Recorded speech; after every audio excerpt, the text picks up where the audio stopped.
Olá, ouvintes! Antes de começar o episódio, eu quero avisar que nós publicamos a última aula do módulo sobre a Odisseia do curso Mitologia na Arte.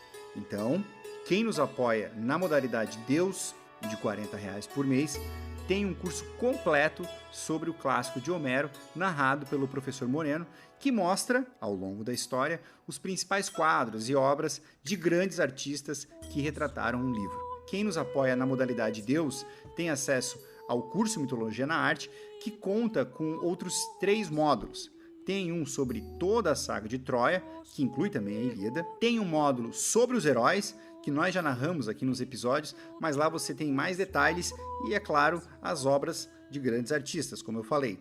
E um módulo sobre os amores de Zeus com mortais, que povoaram, como já mostramos aqui, grande parte dos mitos gregos. Além do curso, quem apoia também tem direito a PDFs com conteúdos exclusivos de todos os episódios. São mais de 50 documentos, com quase 200 textos, para você se aprofundar em mitologia. Como a gente sempre diz, esse podcast é feito com muito amor e carinho por nós, mas dependemos exclusivamente do apoio dos ouvintes. Então, se você gosta do nosso podcast, se você quer que este podcast siga por mais tempo, e nós temos muita história para contar ainda, então considere apoiar em noitesgregas.com.br/apoiar. O link também está na descrição de todos os episódios do Noites Gregas, inclusive este que você está ouvindo agora. Caso você queira apenas nos ajudar pontualmente, pode também fazer um Pix em qualquer valor para a chave noitesgregas@gmail.com. Mais uma vez, muito obrigado pela sua audiência e tenha um bom episódio. Olá, amigo. Seja bem-vindo.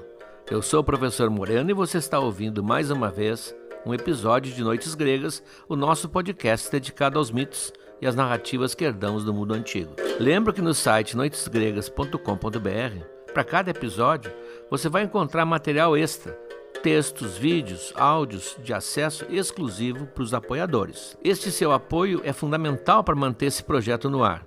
Visite o site noitesgregas.com.br e saiba como você pode ajudar.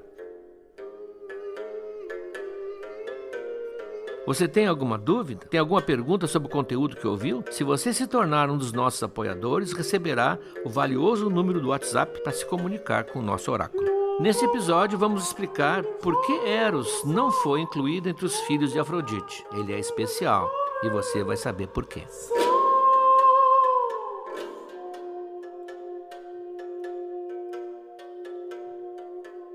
Muito bem, assim que foi ao ar o episódio anterior dos Amores de Afrodite, pipocou no nosso telefone do oráculo, os apoiadores têm, uma pergunta de uma ouvinte que não quis se identificar, querendo saber o que eu tinha feito do Eros, já que nós falamos dos filhos de Afrodite com os deuses e depois dos filhos de Afrodite com os humanos e o Eros. Por que não tinha mencionado o Eros? E por que nós tínhamos anunciado que o próximo episódio, que deveria ser o de hoje, seria Eros e Psique? Evidentemente, faltava alguma coisa. Me dei conta que é melhor fazer um parêntese e mostrar para vocês bem quem era o Eros. Vamos discutir se ele era filho de Afrodite ou não, para depois, no próximo, termos aquela maravilhosa história de amor com final feliz, que é Eros e Psique. Na verdade, para entender o Eros, são vários Eros. Para facilitar, podemos dizer que são 2 Eros. Há um Eros que é completamente abstrato, que só foi mencionado por Hesíodo. Lembram que nós seguimos a mitologia baseada em Homero e o autor que vem depois, que é o Hesíodo. Mas o Hesíodo tem uma preocupação em narrar a formação do mundo, a formação do universo, a cosmogonia. Nós mencionamos isso no episódio relativo a Homero. E por isso ele não criou, não desenhou, não plasmou os deuses dele. E o Eros é um deles. Então, segundo o Hesíodo, quando as coisas começaram, houve o caos primordial, e depois vieram a Gaia, a Terra, e Eros. E esse, que é o mais belo dos deuses para Hesíodo, ele tem a função de conciliar aquela desordem inicial, ou seja, de plasmar o universo. Não é um personagem. É uma entidade fundamental na formação do mundo, tanto que depois os filósofos vão usar muito esse Eros. É uma força do universo, uma força unificadora. Seria o amor que trouxe ordem e harmonia entre os elementos, entre as estrelas, entre os astros, entre tudo. Claro que esse Eros não tem rosto, portanto não tem estátua, não tem figura. Ele é uma abstração, uma personificação, como é Gaia, que praticamente ninguém tentou representar pictoricamente Gaia, não tem figura. Como o Caos, como o Tártaro, são aquelas entidades com que o Hesíodo lida. E o Homero simplesmente ignora. Ele não é mencionado na Ilíada, na Odisseia. O próprio Hesíodo, que fala de Eros na Teogonia, não fala no seu outro livro, O Trabalho e os Dias. Aqueles hinos, dos quais já colocamos vários no material exclusivo, os hinos chamados ditos homéricos, não mencionam o Eros. Simplesmente ele é o Eros abstrato. Não teve praticamente templos na Grécia, teve lá na Beócia, mais ou menos um templo em Téspis. Ele não teve culto, não havia o culto a Eros, e, portanto, ele não é um deus como a gente pensa. Não é por acaso que ele nunca se mencionou como um candidato ao Olimpo. Havia vários candidatos ao Olimpo. O Olimpo era uma espécie assim de academia ou do Senado com um número fixo de participantes. Então, vários tentaram emplacar como deuses a Helena de Troia, a própria Aquiles, depois da guerra. Houve cultos locais em alguns reinos, em algumas cidades, em algumas regiões, tentando elevar a Deus personagens menores. Eros nunca tentaram. Então, esse Eros é o Eros que não é o que nos interessa. O nosso amor pela mitologia é o amor pela criatividade, pela história, pela narração, pelo personagem. É para quem gosta de histórias. Não há histórias para contar sobre esse Eros sem corpo, sem concretude, sem rosto, completamente anônimo. Agora vem o outro Eros.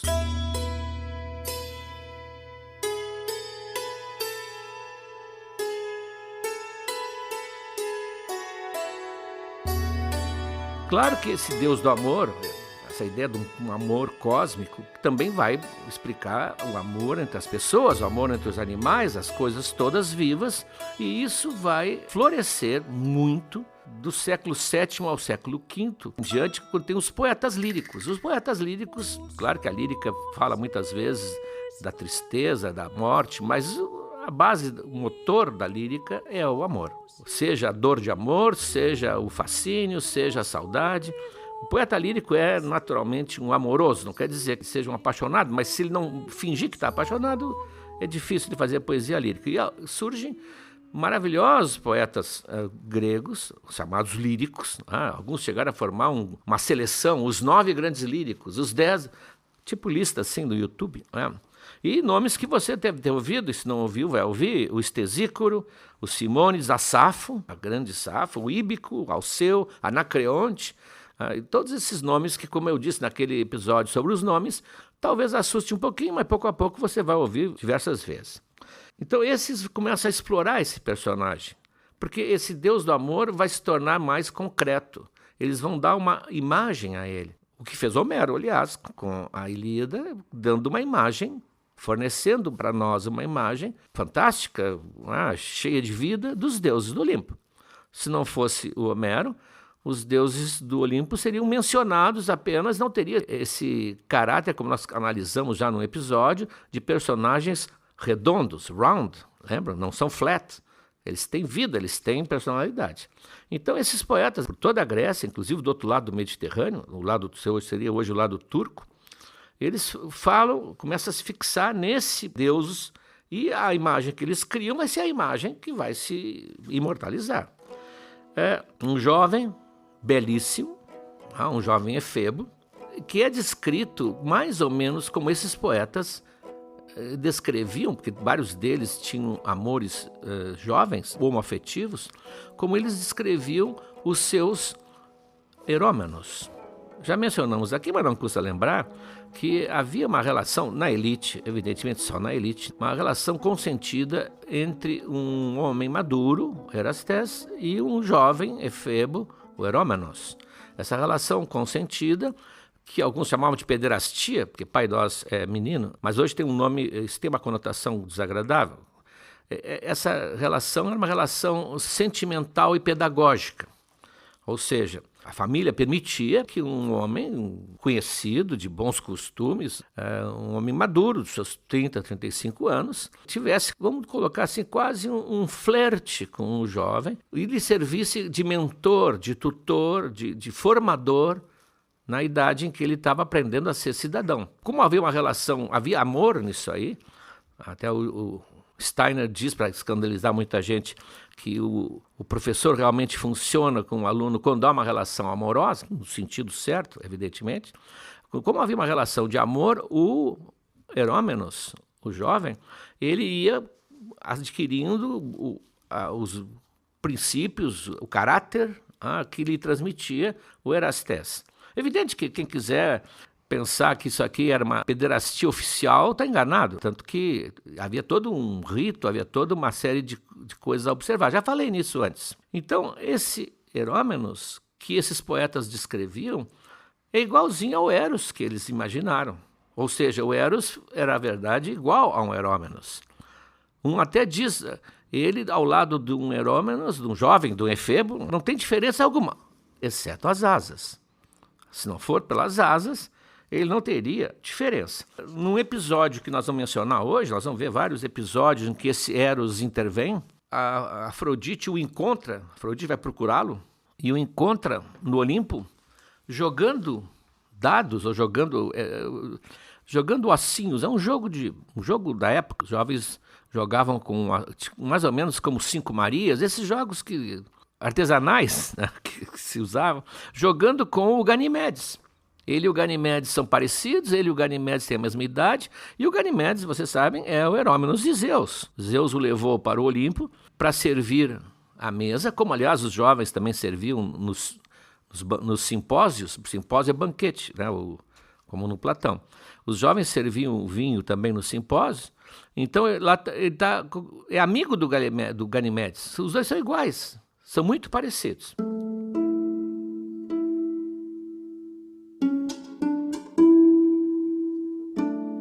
Como nunca mencionaram o seu nascimento, vejam, nós sabemos, a mitologia explica, criou uma história para o nascimento de Zeus, para o nascimento de Atena, para o nascimento de Afrodite. Tem discussões, mas sempre tem histórias do nascimento. Eles não são os incriados, como se diz, não, eles nasceram, tem um momento, tem lá um registro do seu aparecimento no universo. De Eros não se tem. Como não se tem, a mitologia, não se esqueçam, se estende por 1000 anos praticamente de autores e de interpretações, foram criando hipóteses. Então, exatamente para deixar bem claro como não se sabe, ou nunca se imaginou isso, tem mais de 10 hipóteses de pai e mãe, de como nasceu o Eros. Esse que interessa, né? Porque esse Eros agora tinha que ter um nascimento, ele tinha que ter uma filiação. Aquele Eros da entidade, ninguém vai perguntar quem gerou o caos, quem gerou a terra. E se perguntar, não tem detalhes, não é uma narrativa.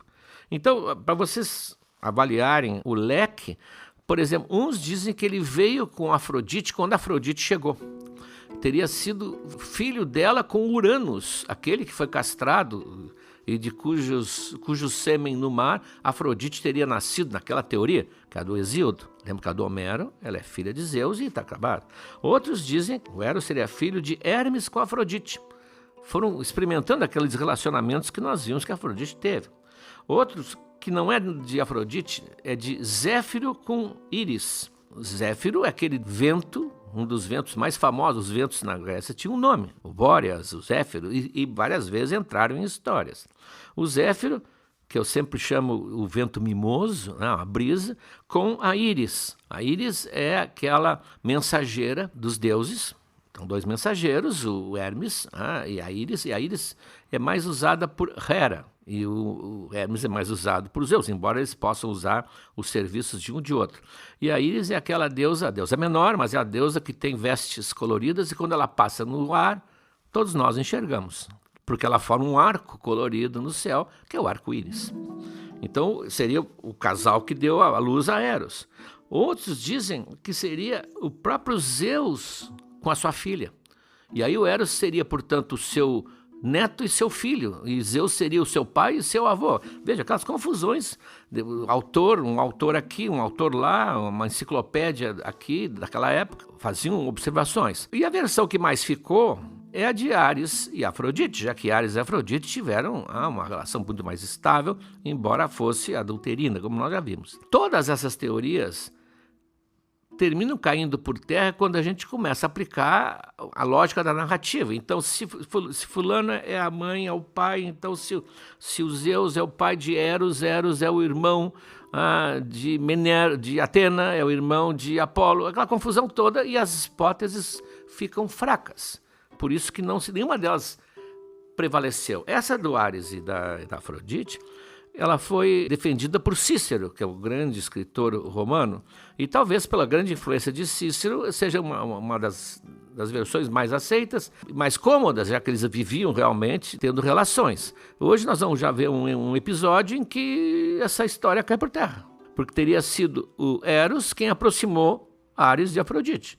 Portanto, ele já estava nascido, já estava atuando. Por isso a gente tem que se contentar com essa indefinição do seu nascimento. Quer dizer, nós escolhemos, na verdade, através dos olhos desses poetas, como é que ele seria. Então isso é mais ou menos consagrado. Mas, como ele é apresentado, começou a ser apresentado como filho de Afrodite, como auxiliar de Afrodite, companheiro de Afrodite, inclusive prestando serviços que a mãe pedia, ele foi pouco a pouco foi perdendo o seu poder, sua individualidade, a sua sabedoria. Ele vai, pouco a pouco, se transformando de um homem bonito, de um jovem que recém saiu da adolescência, numa criança travessa, gorduchinha, que vai, pouco a pouco, infantilizá-lo.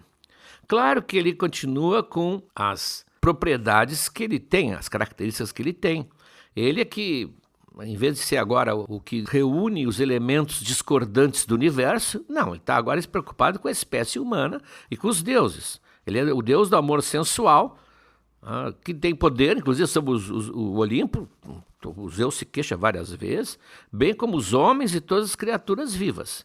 Esse é o Eros, o deus do amor. As armas dele continuam as mesmas. Digo as mesmas quando era um jovem efebo e depois quando se transforma no menino. O armamento, digamos assim, é o mesmo. Flechas que são terríveis porque elas causam um ferimento que não é um ferimento físico, mas é um ferimento na alma. Ele tem flechas de ponta de ouro com penas de pombo que fazem a pessoa se apaixonar perdidamente pelo outro. E ao outro lado tem flechas com ponta de chumbo, ponta rombuda, inclusive, penas de coruja, que, uma vez flechada a pessoa, ela passa a odiar o pretendente. Por isso ele pode criar tanto o amor quanto a aversão. Nós vamos ver hoje ele usando isso em relação ao Apolo. O Apolo vai receber um flechaço do amor e a sua querida vai levar um flechaço de chumbo e vai fugir dele, como o diabo da cruz, como veremos daqui a pouco. Na verdade, um hino de Clemente, se não me engano, diz que nós todos pensamos num Eros lindo, com uma expressão profunda nos olhos, grave, digno, tão bem representado na famosíssima escultura de Praxíteles. Ou seja, ele diz que para ele, e talvez para os seus amigos, o Eros era como Praxíteles o imaginou. Por que famosíssima? Vamos fazer um parêntese aqui, interessante.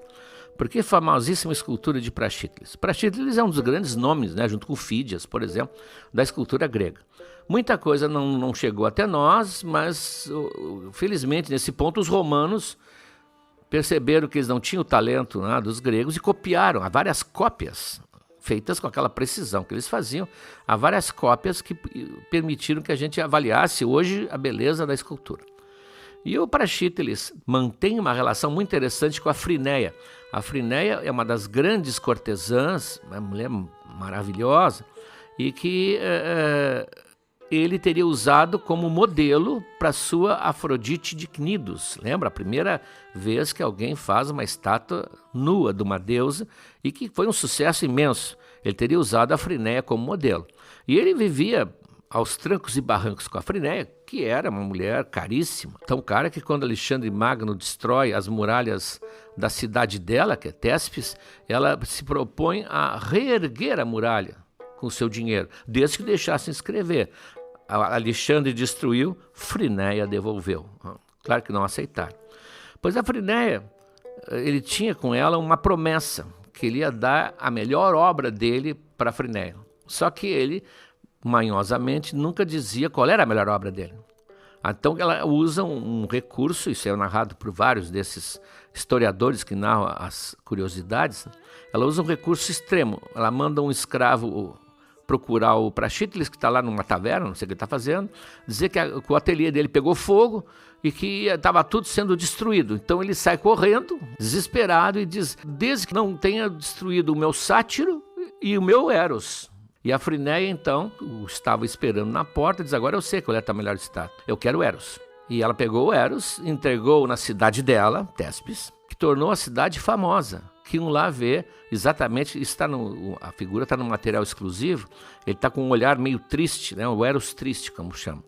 Ele está com um olhar triste, meio os olhos baixos, é uma estátua magnífica, embora seja uma cópia romana. A ponto do Estrabão, que é um geógrafo da época, dizer: a cidade de Téspes, que não tem nada que vale a pena ver, exceto o Eros.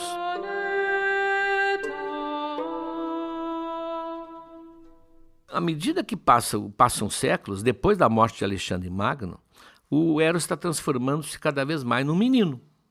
E é um menino, uma criança travessa, ele sofre um retrocesso, porque ele agora ele é irrequieto, rebelde, ele é arteiro, como diria minha avó, e faz brincadeiras de mau gosto com amor. Ele tem um poder absoluto, pode pregar peças.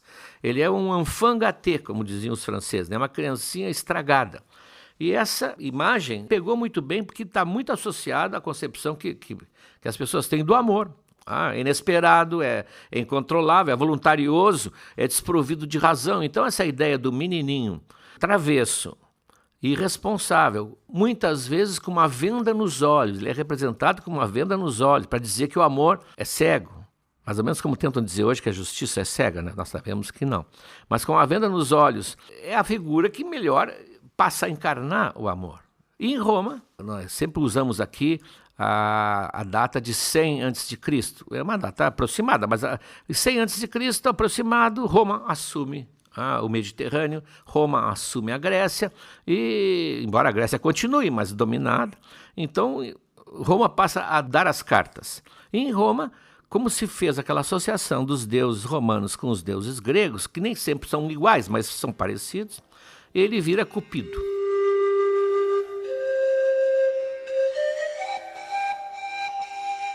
Ele vira Cupido exatamente com essas características. Da criança, né, um menininho, entre 4 e 8 anos, também dotado de asinhas, com a venda nos olhos, etc, etc. Né? E essa foi a figura que a Europa herdou. O imaginário europeu herdou principalmente essa figura de Eros. Eu explico, isso é muito importante para a gente entender depois o episódio que vem, que é um episódio em que Eros é um jovem que tem uma relação, que ele casa, ele tem um amor. Então, aqui para o Cupido, isso aí seria totalmente estranho. E causou, como já mencionei no episódio 3, no material exclusivo, eu acho, causou um nó na cabeça de alguns pintores que, tentando representar o amor de Eros e Psique, colocaram Eros como um menino de 4 anos na cama, com as asinhas ao lado da mulher, que seria Psique. Então, esse menininho é que vai se espalhar pelo imaginário europeu. A cultura grega só entrou mesmo na Europa depois de 1500. Homero vem depois de 1500, ninguém conhecia, só conhecia de ouvir falar. Mas até lá, a Europa bebeu a cultura clássica através de Roma. Roma foi o grande intermediário. Aí os poetas, o Ovídio, Horácio, Cícero, Virgílio, falavam no Cupido, o deus do amor passou a ser um Cupido. Tem até um substantivo comum, um Cupido, que nós não podemos fazer com um Eros. Posso dizer um Cupidinho. Até isso eu posso fazer. Isso agradou tanto os pintores que no material exclusivo, quem assiste às aulas de mitologia na arte, que são complementares, quem pode assistir, vai ver que há várias cenas em que tem vários cupidinhos. Parece assim que é um bando de cupidinhos. Eles são componentes decorativos de dezenas de quadros de mitologia. É aquela imagem que a gente consagrou para o anjinho. Uma criança gorduchinha, com coavinha no joelho, até de tão gordinha, rosada, com aquela inocentes. Vejam, desapareceu aquele lado erótico, ele passa a ser inocente, e passaram a ser figurinhas genéricas com que se decoravam os quadros. Chamados, quem conhece a história da arte, lembra, quem não conhece vai ficar sabendo, eram chamados de putti, que é o plural de puto, o puto mesmo. Mas o puto, que é o menino, esse menino que é o nosso Cupido. Eu vou ler para vocês, acho que vale a pena, o verbete putti, putti se escreve com 2 T's, né? Putti. Do Weiss, do dicionário do Weiss.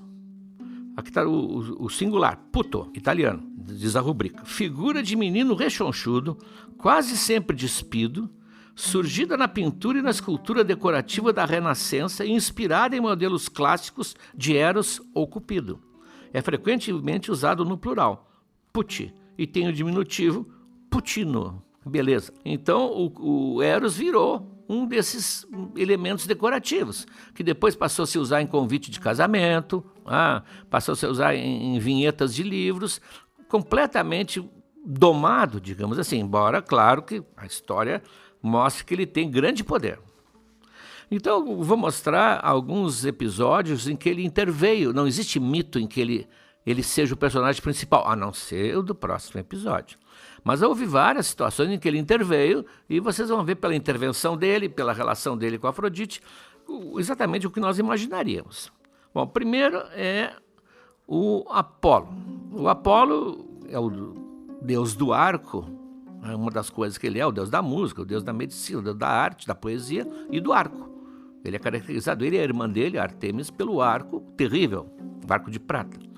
A Ilíada começa, lembram, com o som desse arco zunindo no horizonte, ninguém sabe de onde, e matando os soldados gregos para vingar o sacerdote de Apolo que foi ofendido.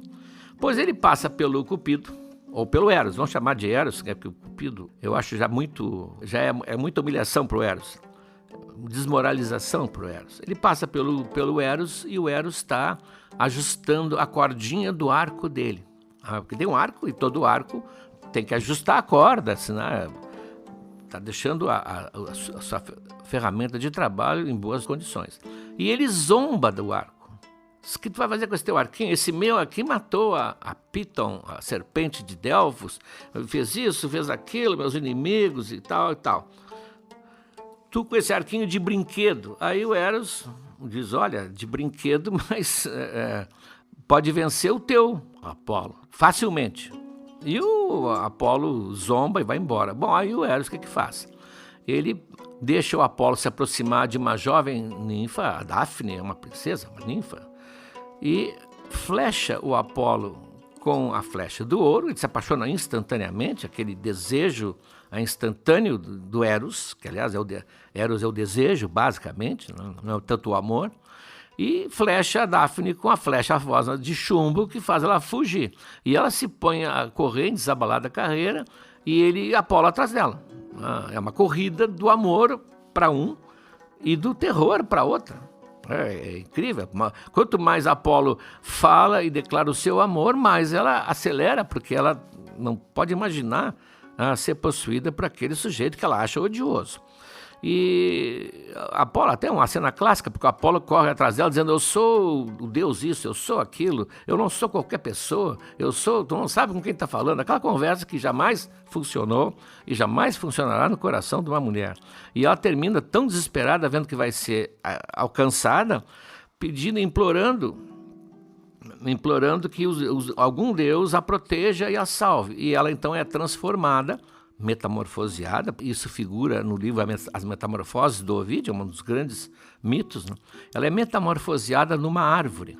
E quando Apolo chega nela, ela já está com a casca da árvore praticamente tapando o seu rosto, e ele se abraça na árvore e como ele está apaixonado por uma flecha de Eros, ele diz: eu não pude te ter, mas eu vou cultuar e vou amar essa árvore para sempre. É daí que nasce o louro. Por isso que o Apolo usa e concedem coroas de louro. São as representações de Apolo. Para quem quer saber uma curiosidade, o Petrarca, na Itália, no Renascimento, inventa uma Laura, que seria a Daphne. Ele botou um feminino. Tinha o louro, tem a Laura. Hoje teríamos a Laure, mas é piada.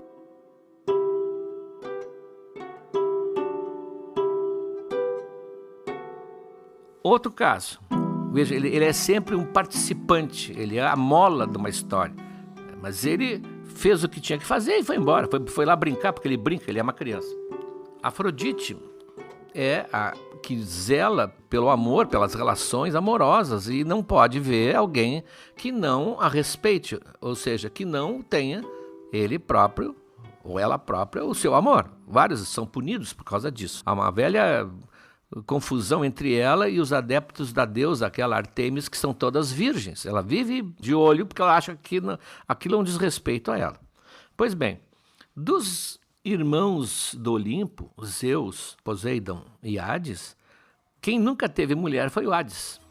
Vive lá no mundo dos mortos, é um mundo sombrio, triste, e ele nunca sentiu o amor por alguém. E a Afrodite não se convence. Ela diz: são 3 partes que o mundo tem. Uma delas, eu não tenho poder nenhum. Nós temos que dar um jeito nisso, diz para o filho. E há um episódio, que vai ser depois narrado aqui, da Deméter, em que um terremoto abre fendas no chão. Para nós, abre fendas no chão. Para o Hades, abre fendas no teto, porque está lá embaixo. E ele sobe para inspecionar os danos, para ver se não houve alguma coisa, né, que deixasse o seu mundo vulnerável. O mundo dos mortos é um mundo, embora seja dos mortos, ele tem até porteiro. Tem o cão, o Cérebro, que não deixa ninguém entrar. Então, ele vai ver se aconteceu alguma coisa. E quando a Afrodite o vê, ela diz: é a hora. E chama o Eros. Ele diz: Eros, vamos aumentar o nosso império. O nosso, aqui ela está tratando ele como colega. Isso está narrado no vídeo também. Flecha-o de modo que ele fique perdidamente apaixonado. E ele está surgindo... Ele está passando por um campo onde estão moças colhendo flores. Entre elas a Perséfone, que é a filha da Deméter, que vai ser personagem de uma história muito bonita. E ele, o Eros, com seu arquinho, porque é um arquinho, flecha o Hades e ele apaixona de uma maneira total pela Perséfone e vai depois raptá-la e vai enfrentar uma série de percalços para poder finalmente tê-la como esposa. O Eros é o agente dessa história. E aí desaparece o Eros. É assim que funciona este Eros. Na história dos Argonautas, Jasão, chefiando um barco de heróis, vai até lá o Mar Negro em busca do velocino de ouro. O velocino de ouro, ou velo de ouro, é um pelego de ouro. É uma ovelha, um carneiro que era a lã de ouro, que está pendurada numa árvore sagrada, guardada por um dragão que não dorme nunca, e ele tem a incumbência de ir lá buscar. E quando ele chega lá, a filha do rei, a Medeia, se aproxima dele. A Medeia todo mundo conhece, até pela tragédia que depois vai surgir. Então, a Atena, que protege o Jasão, e a Afrodite, que também protege, acham que é necessário que o Eros faça a Medeia se apaixonar por Jasão. Porque se ela se apaixonar por Jasão, ela sabe o segredo do dragão, ela tem poderes, ela é meio feiticeira, ela vai ajudá-lo a cumprir a missão. Ela vai chamar o filho no Olimpo. Ela diz para Atena: olha, ele não me obedece quase. Ele é muito rebelde, eu estou até com vontade de quebrar o arquinho dele. Mas se eu disser que é um pedido teu, eu acho que ele respeita. Então ela vai lá no Olimpo e está ele jogando um brinquedinho, como eu falei, com o Ganimedes. E ela diz: meu filho, eu quero te fazer uma proposta. Ajuda a Atena, que pediu um favor, faz a Medeia se apaixonar por Jasão. O que eu ganho? Um menino insolente, né? Nessa narrativa do Apolônio de Rhodes, que conta a história dos argonautas. O que eu ganho? Diz, olha, eu tenho aqui um brinquedo que foi de Zeus. É uma bola de ouro, feita de tiras de ouro, bem ligadas uma na outra, que brilha, que é uma maravilha, e tem uma faixa azul nela. Quando joga no ar, deixa no rastro brilhante e azulado, como se fosse um cometa. É um brinquedo maravilhoso. Aí o Eros imediatamente joga os dadinhos lá que ele está brincando e diz, como criança, e pede, mãe, deixa eu brincar agora. Não, tem que ir lá na Medeia. Então aí, por isso a importância que eu estou dando essa intervenção, o Apolônio descreve como é ser flechado pelo Eros. O Eros é esperto, ele é sorrateiro, ele se aproxima, está a Medeia conversando com Jasão. Aí vem o texto do Apolônio. Então ele se agachou perto de Jasão, encaixou o entalhe da flecha no meio da corda do arco e, puxando o arco ao máximo que seus bracinhos permitiam, atirou em Medeia. O coração dela parou. Com uma risada feliz, Eros fugiu em disparada, deixando embebida profundamente no peito da garota a sua seta, que agora queimava como fogo. Ela não mais conseguia desviar de Jasão o seu olhar brilhante. Tinha esquecido de todo o resto. Seu coração, transbordando de uma agonia desconhecida, palpitava, dominado agora por aquela dor tão doce. Ela foi flechada por Eros.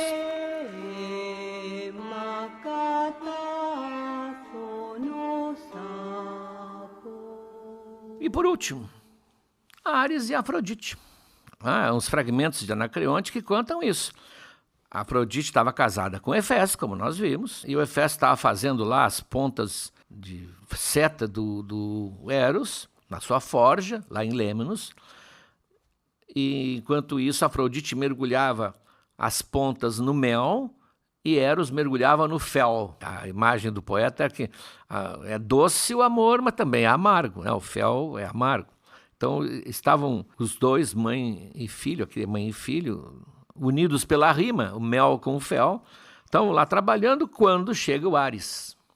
E ele vem do combate trazendo uma lança forte, pesada, e começou a zombar de um pequeno dardinho que tinha o Eros, mesmo parecido com Apolo. E Eros disse, não, esse meu aqui é mais pesado, experimente e você verá. E o Eros entrega ao Ares, que enquanto Afrodite, baixinho, diz o autor, sorri, está fazendo um sorrisozinho assim, como se dizia a socapa. Ela sabe o que está acontecendo. Com um gemido, o Ares devolve, diz, não, é pesado, leva de volta. Não, disse Eros, fique com ele. Então isso, segundo o autor, seria o momento em que ele foi flechado, na verdade, né? Ao receber na mão o dardo de Eros, ele se apaixonou instantaneamente por Afrodite. E, como diz o poeta, ele quis renunciar ao peso porque o amor é um fardo que pesa muito, mas uma vez provado, não pode ser devolvido.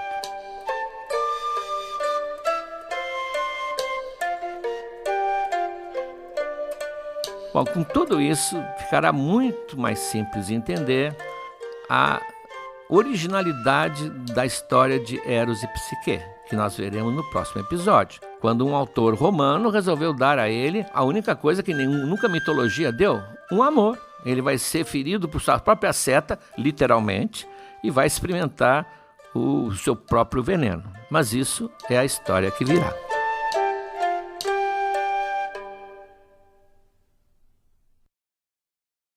Olá, amigos. Chegamos agora ao 3º ano do Noites Gregas.